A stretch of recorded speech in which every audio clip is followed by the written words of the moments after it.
E a gente passa agora para o Corinthians, porque nesta terça-feira a FIFA confirmou o transfer ban aplicado ao Corinthians por conta de uma dívida de pouco mais de 6 milhões de dólares na conversão, 33 milhões de reais na cotação atual, com o Santos Laguna do México pela transferência do zagueiro Félix Torres, que aconteceu no ano passado.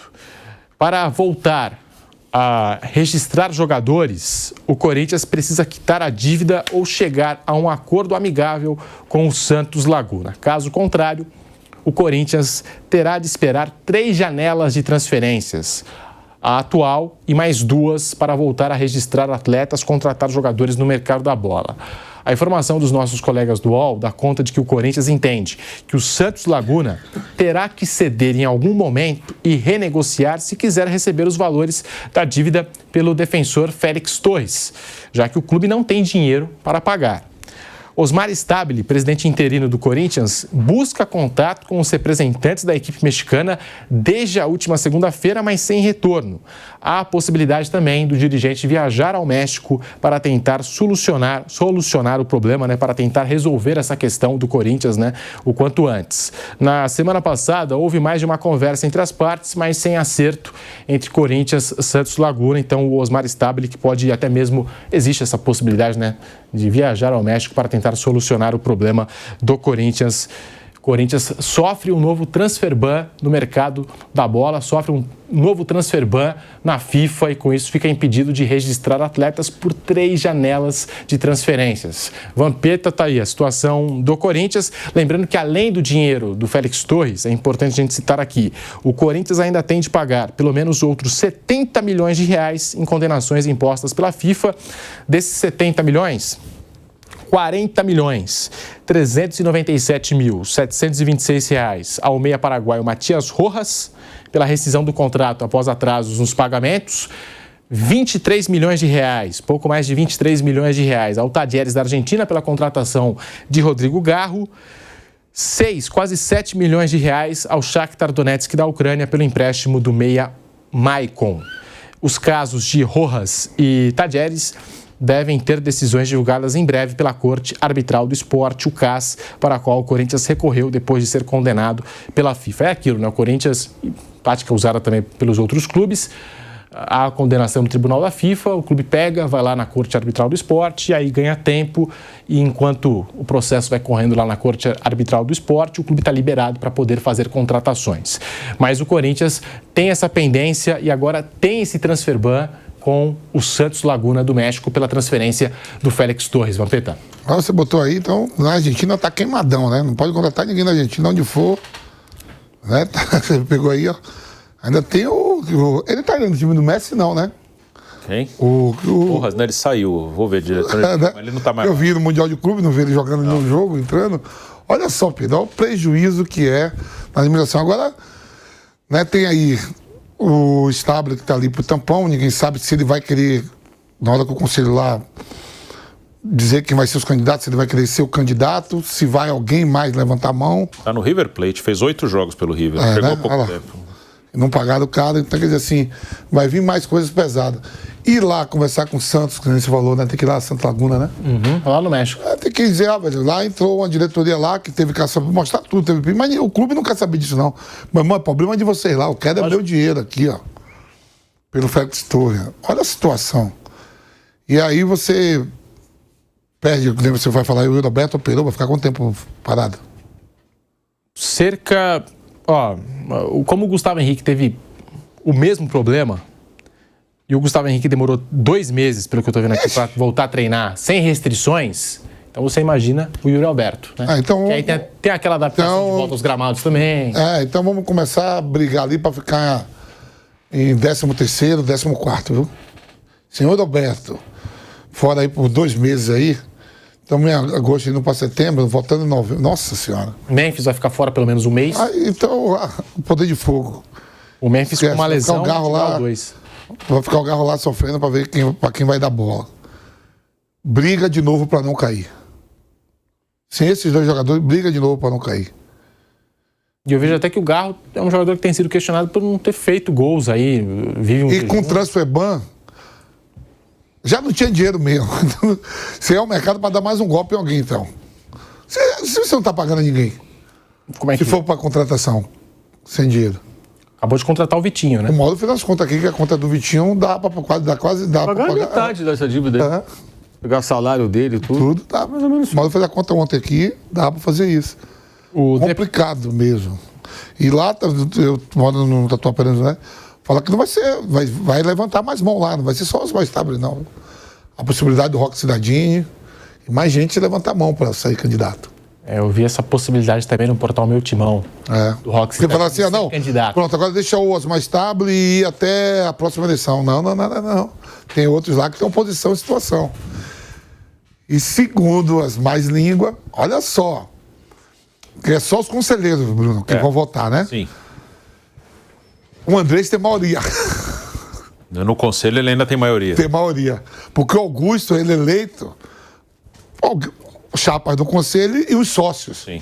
Os sócios agora caiu fora, ficou a minoria no conselho pro Augusto e o Andrés tem maioria. O grupo, quando eu falo Andrés, é o grupo envolvido. Político. O grupo político. Tem a maioria nos vitalícios e nos conselheiros. Tem que ver, né? Se vai lançar alguém desse grupo, se vai apoiar alguém, né?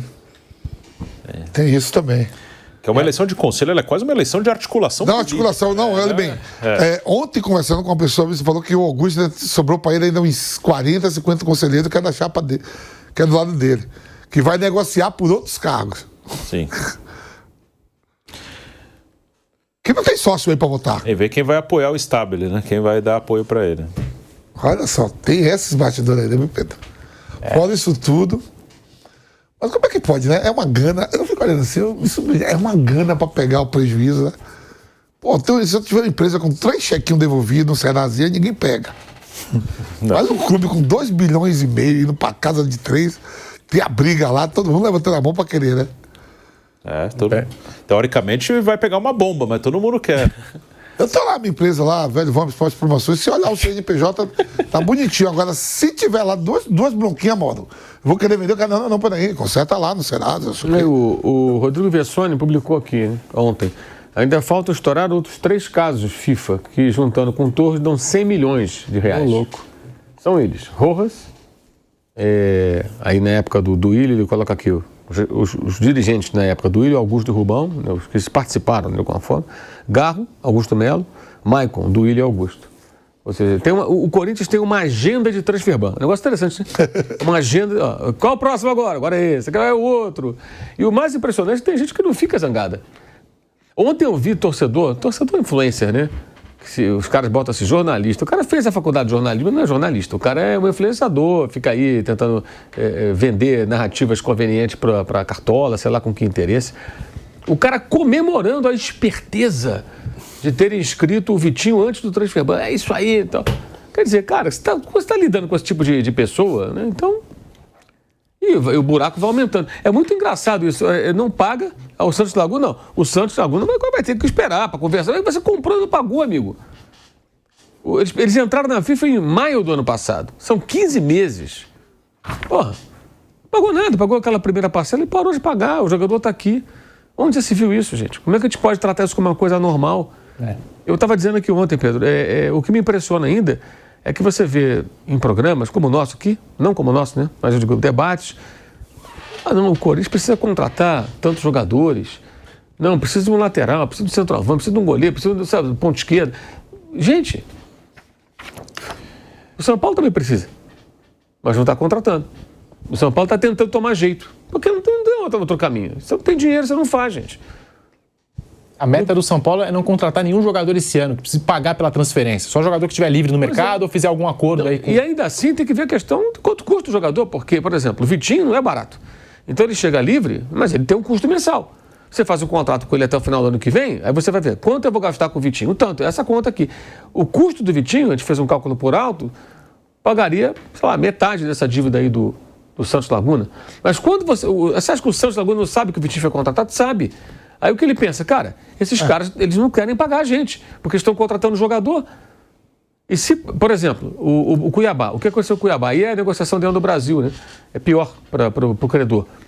E a FIFA ainda é mais implacável nisso. Ó, dá o transferban e acabou. A CNRD, que é o braço da CBF para resolver esses embrólios, ela deu 24 parcelas, ou seja, 24 meses, além de todo o atraso, para o Corinthians pagar o Raniel e o Cuiabá. O Cuiabá foi rebaixado, não sabe se vai subir, perdeu o jogador, né? Que era um jogador importante para eles. Poderia vender para um outro clube que pagasse, poderia continuar com o atleta, não recebeu e vai receber em 24 prestações. Aí você fala, não, mas o clube não pode pagar. Mas ele tem um jogador que até outro dia era o mais caro do futebol brasileiro, o Memphis Depay. Você tem dinheiro para o Depay, mas não tem dinheiro para isso. Você tem dinheiro para contratar. Os atletas do Atlético Mineiro, quando fez aquele problema lá que treinou, botando o bolso para fora, os caras ficou puto, estava atrasado. Os caras ficou puto porque contratou o Biel. Vocês não estão pagando a nós, nem os funcionários, está trazendo o Biel. É isso.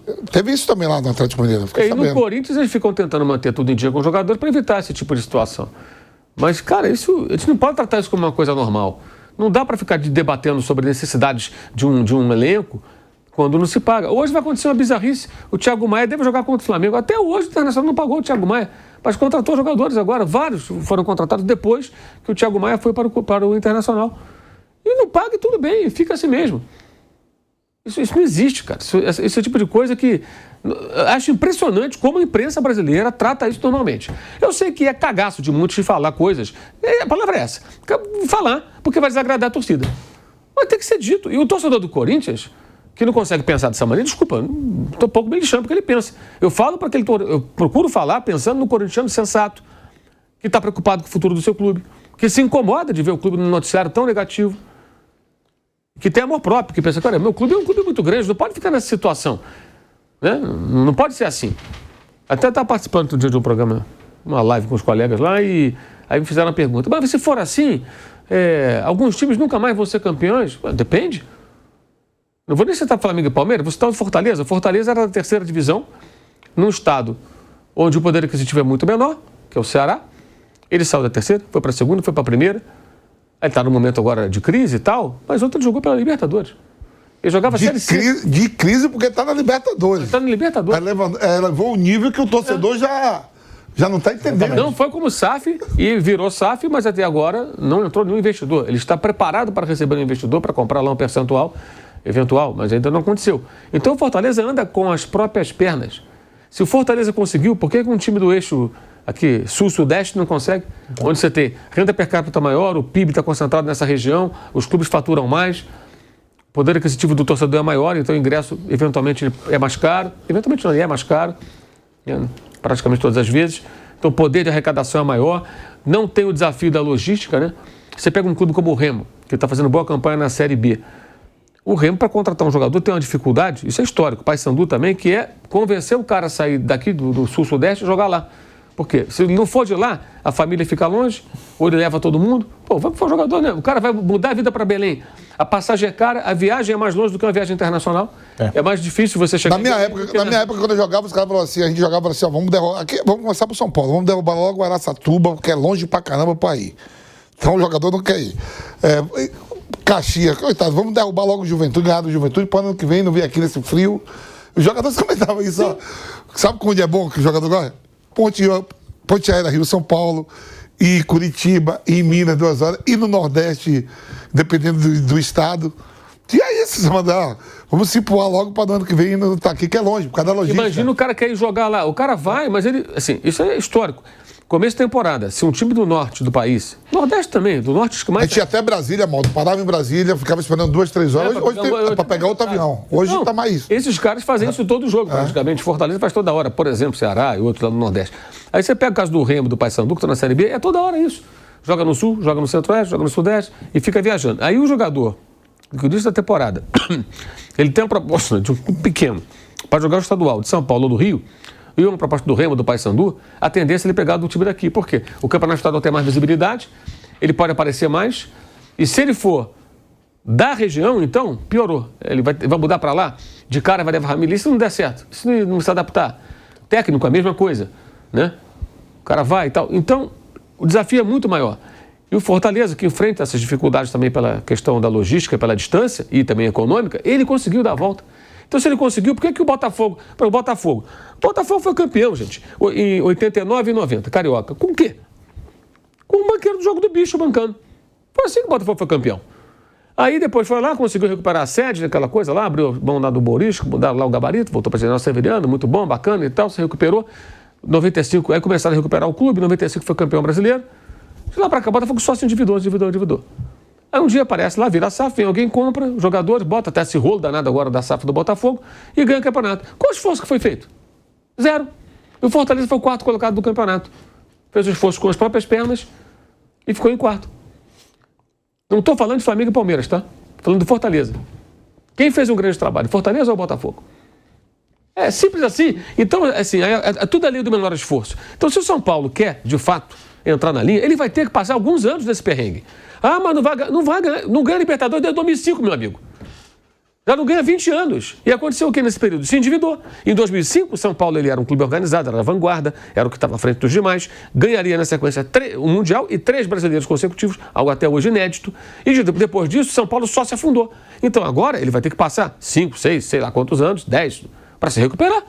Porque a destruição do São Paulo, a destruição do São Paulo, aliás, ela levou esse tempo todo aí, quase 20 anos, que vem só gastando, não ganhando nada de importante. Ganhou só o quê? Uma Copa do Brasil, que foi o último esforço que endividou mais o clube, agora em 2022, e 23, aliás, né? E Campeonato Paulista. Né? Um Paulista. Ganhou mais nada. E uma Supercopa do Brasil. Uma Supercopa do Brasil, quer dizer, ganhou mais nada. O São Paulo contra o Palmeiras nos pênaltis. Não ganhou mais nada. Olha só, de soberano, campeão. Então, isso aconteceu. Agora, para você curar dessa doença, leva um tempo.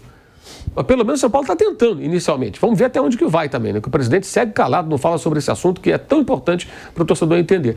Quando você vê o São Paulo dominado ontem pelo Nacional, é o time que pode ter agora. Mas é isso, cara, é a sua realidade. Infelizmente, é a realidade do São Paulo hoje. Você vê, a coisa é assim. Aí agora as pessoas se miram, eu vejo muita gente assim, não... apesar do imbróglio, vendo como modelo a SAF do Botafogo, porque ganhou. Mas ganhou a que custo? E o que isso vai gerar? E tudo tem que ser assim. Você repare, os títulos brasileiros recentes, eles foram do Palmeiras, do Flamengo e de times que tiveram injeção de dinheiro. Um que já ia virar SAF e virou, e teve aquele time campeão do Atlético por conta dos investidores, os R's, e o Botafogo com essa situação aí da Eagle, que agora não é mais do João Tex, a história toda, esse embrólio que está rolando. Fora isso, deu Flamengo e Palmeiras. E o Palmeiras está sempre ali entre os primeiros, o Flamengo ali um pouquinho abaixo, regularmente. Quem está brigando agora é um time que também tem um investidor botando dinheiro. A mesma coisa. O Cruzeiro passou por uma situação, num processo de destruição.